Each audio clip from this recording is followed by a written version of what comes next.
Kevin Middleton, Country Flooring Direct. I want to thank you for your order and go over and prepare you what to expect when the guys come to your house. First, the guys will come to your house between 8 o'clock and 10 o'clock in the morning. They will move your furniture, your bigger pieces of furniture. They're not going to move like maybe a nightstand or anything small. Tables, phones, stuff like that. They will move a couch or a hutch, but they will move your television set. They will not hook and unhook your television set. They will ask you, where is it okay for us to cut?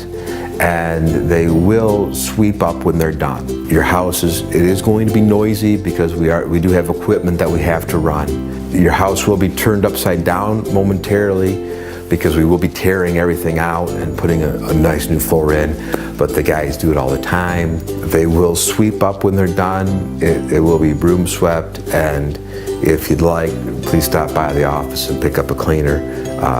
We have one of the recommended cleaners for you. Once again, I'm Kevin Middleton with Country Flooring Direct, and I absolutely appreciate your business. Thank you.